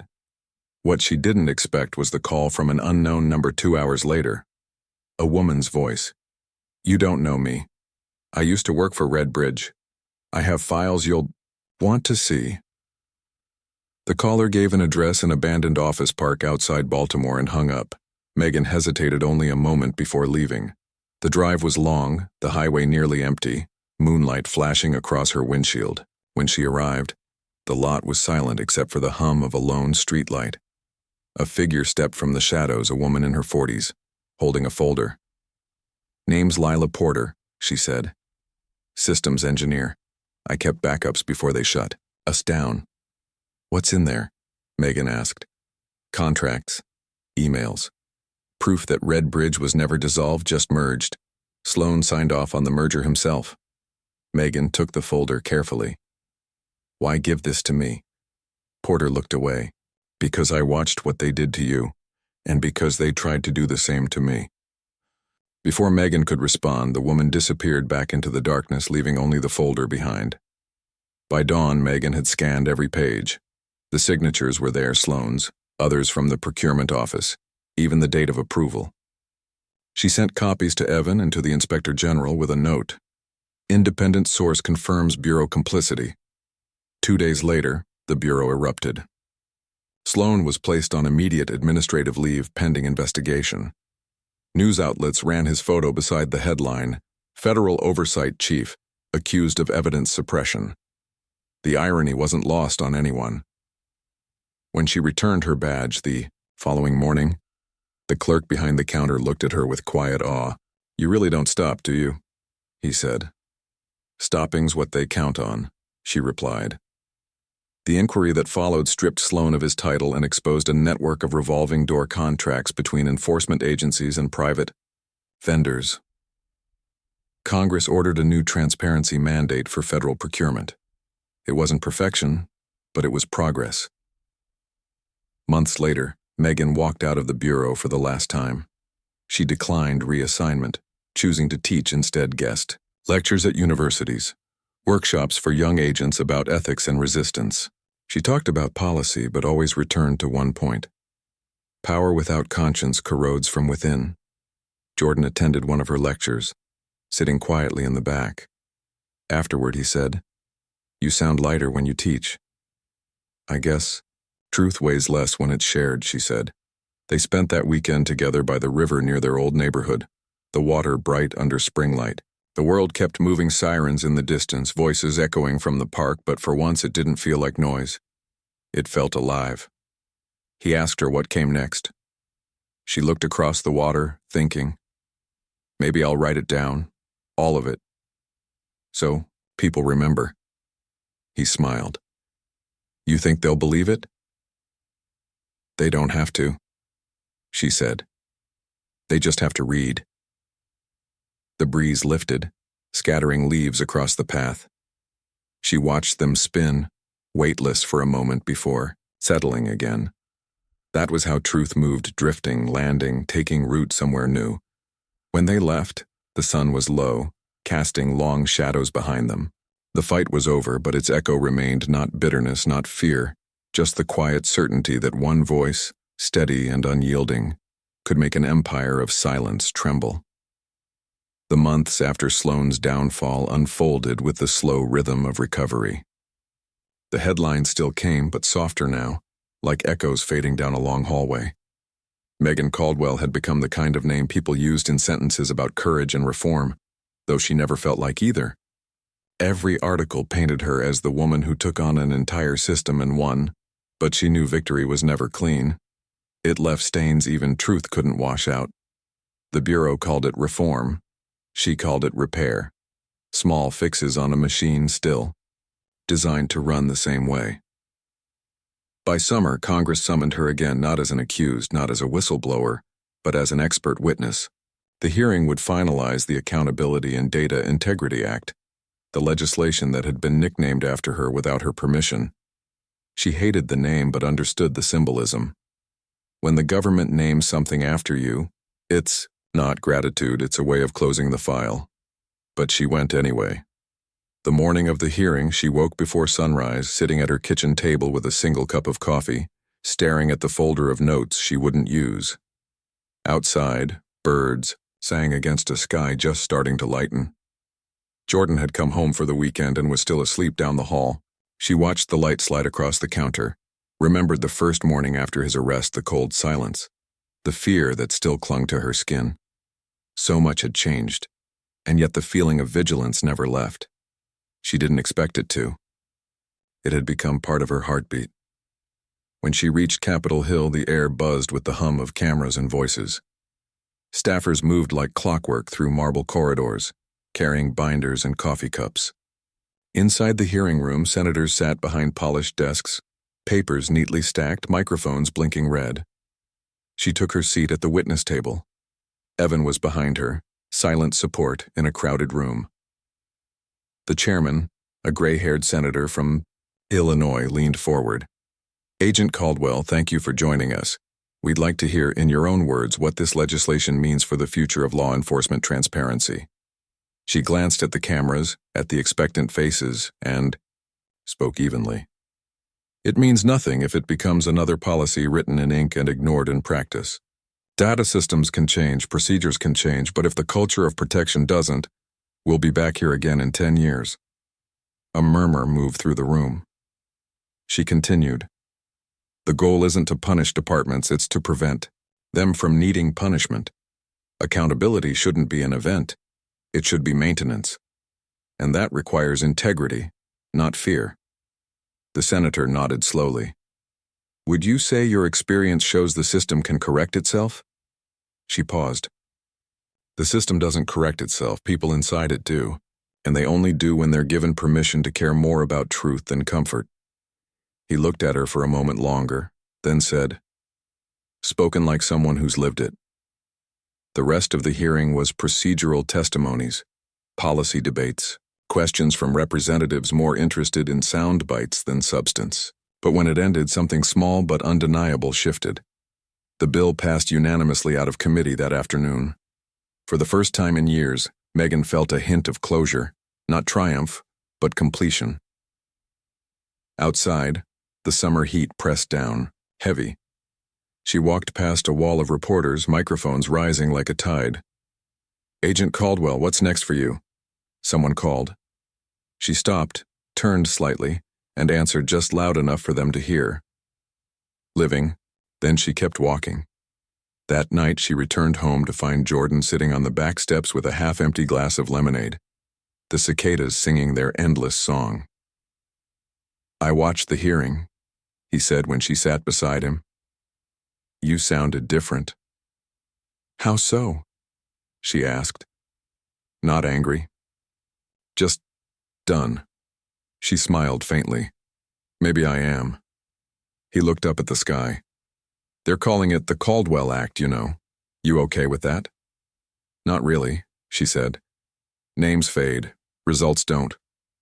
They sat in silence a while, listening to the wind move through the trees. For once, the silence didn't feel heavy. It felt earned. One afternoon after class, a young trainee approached her.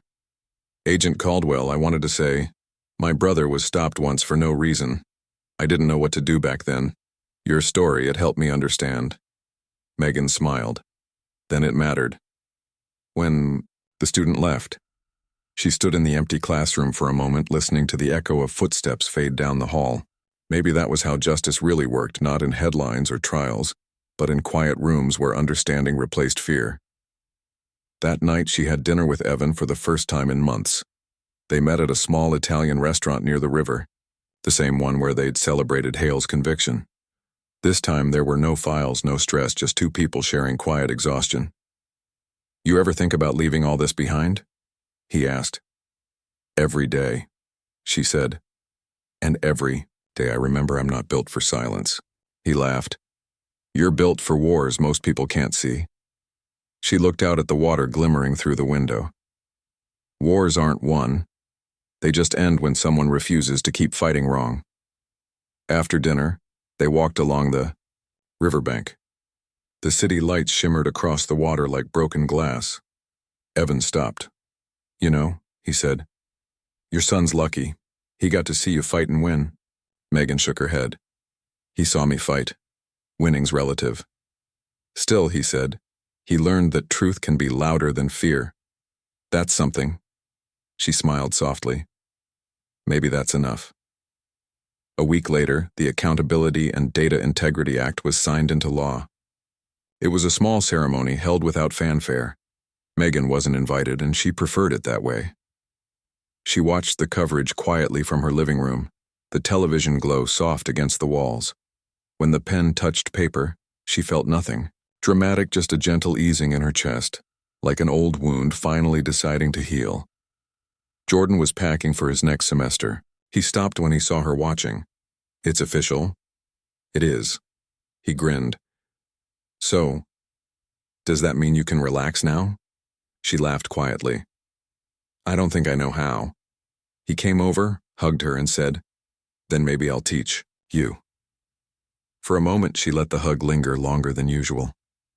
When he left for school the next morning, she stood at the doorway watching his car disappear down the street, the morning sun catching on the windshield until it vanished completely. Their house was quiet again, but this time the quiet didn't scare her.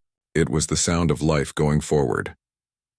Later that afternoon, she visited Birch Street alone. The store had a new sign, the sidewalks repaved.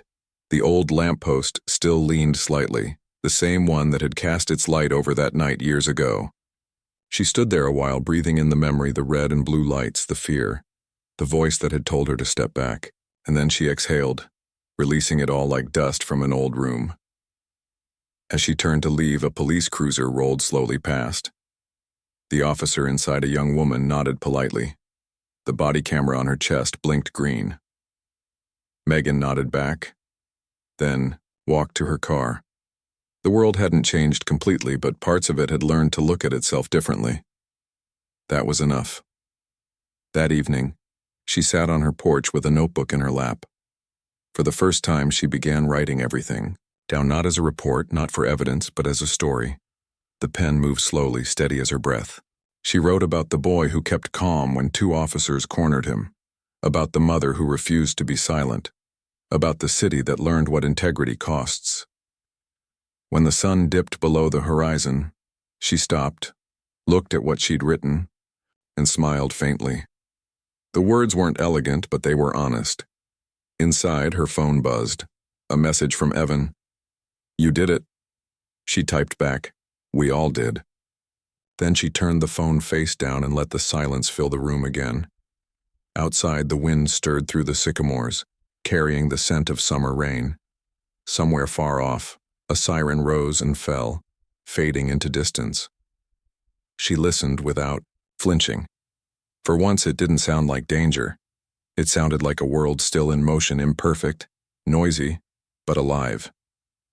And as the last light faded from the sky, Megan Caldwell leaned back in her chair, eyes closed, breathing steady, knowing that the verdict she'd waited for wasn't written in any court record. It was right here in the peace she had finally earned. Autumn came quietly that year, carried on cool winds and long afternoons that turned the leaves bronze along the sidewalks of Arlington. The city moved at its usual rhythm cars in the distance, children shouting on playgrounds, the faint smell of coffee from corner cafes. Life had returned to its steady pulse, and for once, Megan Caldwell let herself feel it instead of watching for what might go wrong next.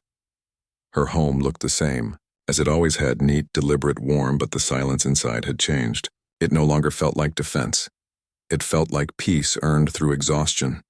She woke early every morning out of habit, brewed coffee, and stood by the same window where she used to scan for headlights or shadows. Now, all she saw was a street, lined with gold leaves and ordinary mornings. Jordan called most evenings from college. His voice came through the lines steady and confident, each call shorter but happier. He told her about professors, roommates, plans for grad school. Sometimes he joked about how his friends called him the senator because he could win every debate. She laughed when he said it, but deep down, she knew what they were really hearing: the voice of someone raised in a house where truth had to be defended. She spent her days between the Bureau's ethics office and the university, dividing her time between cases and classes. The young agents she mentored reminded her of herself 2 decades earlier, idealistic, untested, still believing that right and wrong were clear lines instead of overlapping circles. She didn't correct them. The world would do that soon enough. Her job was to prepare them for the moment when believing wasn't enough, when courage had to be chosen. One afternoon, after a lecture on investigative integrity, a cadet lingered behind. "Agent Caldwell," she said, hesitant but earnest. "Do you ever regret what happened? I mean the exposure, the fight, the way it changed everything." Megan smiled softly, the kind of smile that came from memory rather than amusement. Once in a while," she said. "But then I remember what would have happened if I'd stayed quiet." The cadet nodded slowly, as if storing the words for later, and left.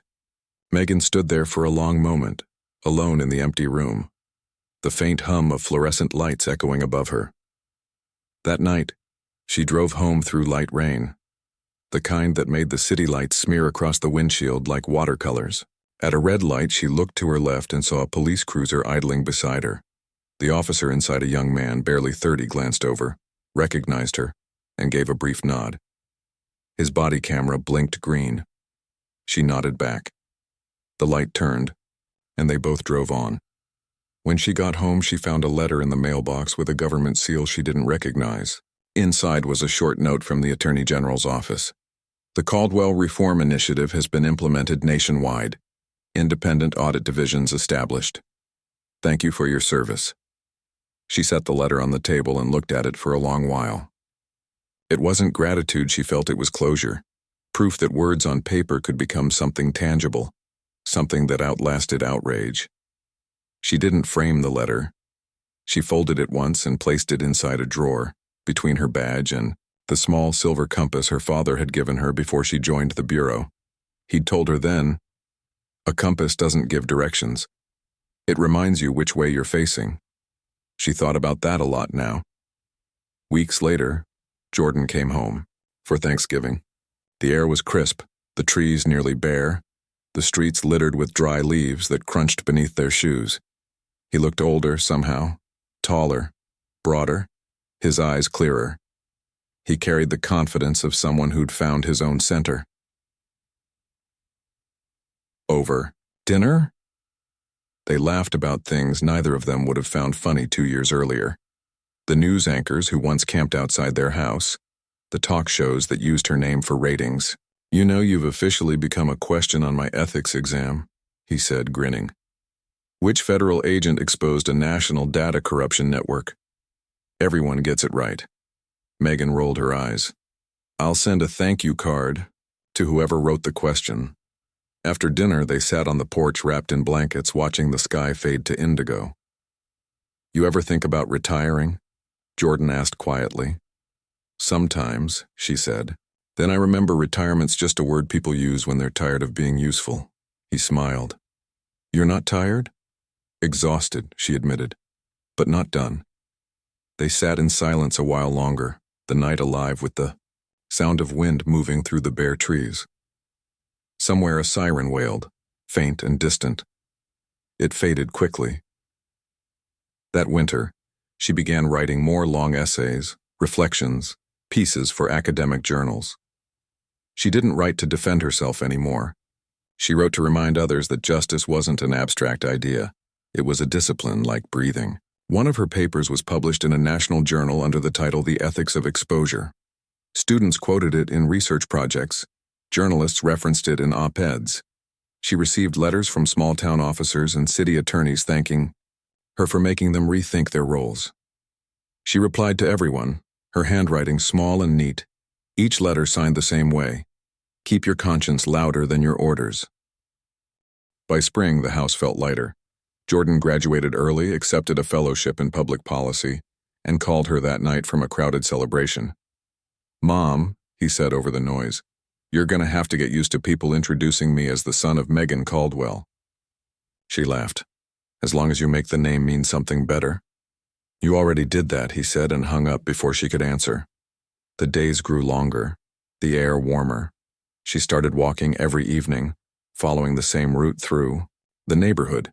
Sometimes people recognized her and stopped to say thank you. Other times they just nodded. The world wasn't perfect, but it felt closer to honest. And that was enough. One evening she walked past Birch Street again. The convenience store had been repainted, the parking lot repaved. A group of kids stood outside laughing, one of them wearing a hoodie just like Jordan's from that night. Years ago, she watched them for a moment and smiled. The memory no longer hurt. It had transformed into something else, evidence that pain could grow into purpose if you refused to let it define you.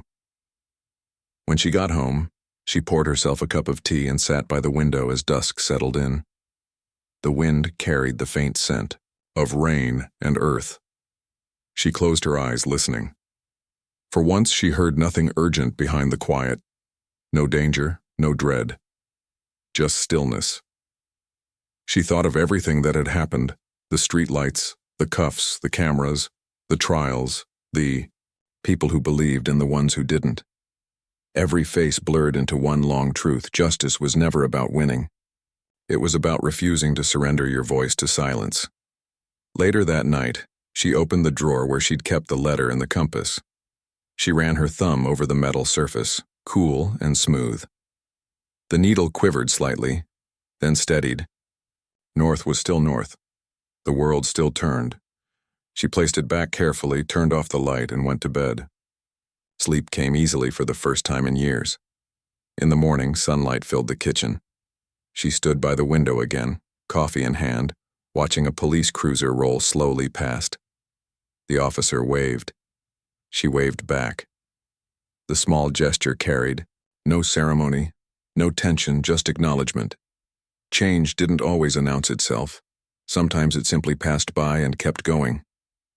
She looked around her kitchen, the table cluttered with papers, the half-written essay on her laptop, the coffee, cup steaming gently, and realized something rare. She felt safe. The kind of safety that didn't come from walls or locks, but from having nothing left to fear. Outside, the wind moved through the sycamores, scattering the last of the leaves down the street. The sound was soft, almost musical. She smiled, whispering to herself, "That's what peace sounds like." And for the first time since that night on Birch Street, Megan Caldwell let the world be ordinary again.